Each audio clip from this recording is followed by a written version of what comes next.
Nasampulan ng isang kumpanya ng bus kanina nang mag-inspeksyon ng MTRCB. Nakakumpiska kasi sa isang bus ng malaswang palabas.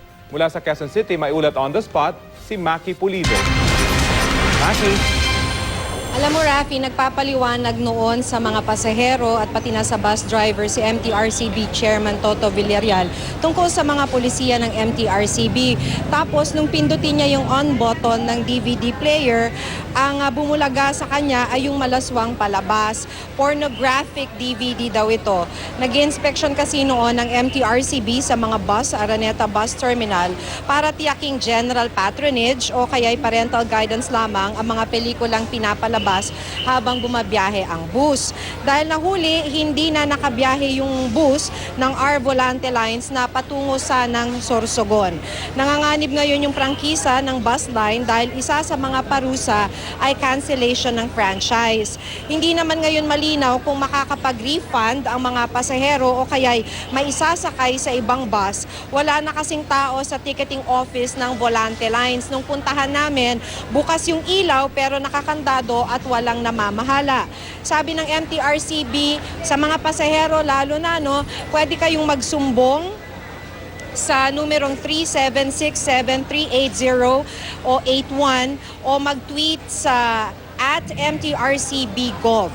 Mga biyahe patungo sa Bicol at Visayas ang nandito sa Araneta Bus Terminals at 34 bus companies naman ang pwedeng pagpilian ng ating mga kababayan. Sa mga hahabol pa, Rafi, ito siguro yung maraming naghihintay na impormasyon. Ang sinasabi ng administrator ng Araneta Bus Terminal, ang bukas na lamang ay yung mga non-air-conditioned bus o ito yung mga tinatawag nila na ordinary bus. Ito raw marami pang bus schedules. Kahit na Thursday ka pa umalis, marami ka pang schedule na mapagpipilian. Pero yung mga air-conditioned buses, Rafi, fully booked na yan. So ang sinasabi ng pamunuan ng Araneta Bus Terminal, pwede ka namang makipagsapalaran sa Wednesday o Thursday. Pero yun nga yung keyword doon, Rafi, makikipagsapalaran ka. Walang katiyakan kung may biyabiyahe na bus. Depende na yan kung magkakaroon ng special trips. Inaasahang 10 to 12,000 passengers ang daragsa rito sa Wednesday. Ito na yung pinaka-peak.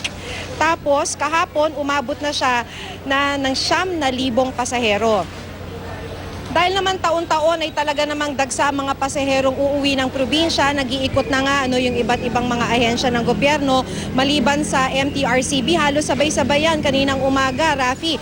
Nag-inspeksyon maging ang LTO at ang LTFRB. Nasa 657 na bus ang nabigyan ng special permits para makabiyahe nitong Semana Santa. Dahil hindi naman daw kakayanin sa dami ng pasahero. Ang ininspeksyon ng LTO ay yung roadworthiness, kung okay ba yung mga brakes na mga bus, kung pudpud na ba itong mga gulong. Pero kanina, nung nag-i-inspection sila, tinatanong naman natin, so far, okay naman yung mga bus na kanilang na-inspection, wala naman silang nakita ang aberya. Yung pag-ikot nila, hindi lang naman daw dito sa Araneta Bus Terminal, kundi sa iba pang mga bus terminals dito sa Metro Manila. And there are around 20 to 30 bus terminals dito sa Metro Manila.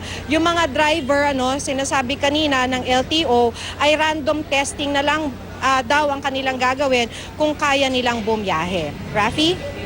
Maki, ano yung paliwanag ng driver at konduktor ng bus na nahulihan ng malaswang palabas? Hindi kaya nagkataon lang na sila lang nanonood at hindi natanggal yung DVD na yun at hindi naman talaga yun ang pinapalabas sa mga pasahero, Maki?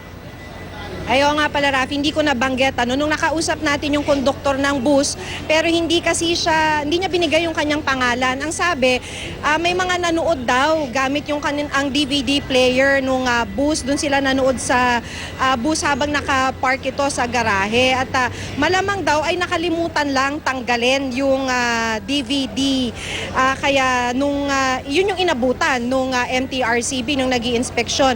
But on a regular basis, hindi naman daw talaga sila nagpapalabas ng mga hindi general patronage o kaya parental guidance, Rafi. Although, Maki, a few years ago, nung nagbubus pa ako, meron ako nataon na isang bus na nagpalabas talaga ng medyo X-rated na movie. Anyway, mapunta naman tayo dun sa mga inspection, Maki. Hindi ba pwedeng mabago na itong inspection?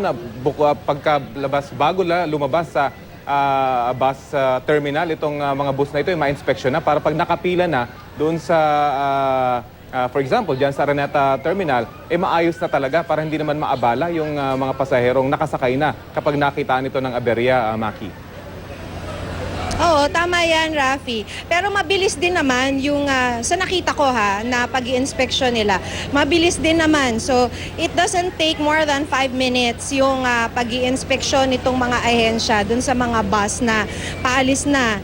At ginagawa nila to habang sumasakay yung mga pasahero o kaya nilalagay yung kanilang mga bagahe dun sa bus. Ito talaga, naantala lang talaga itong papunta ng Sorsogon na bus ng Volante Lines dahil nga na-tsempo na nahuli siya ng MTRCB na may pornographic DVD.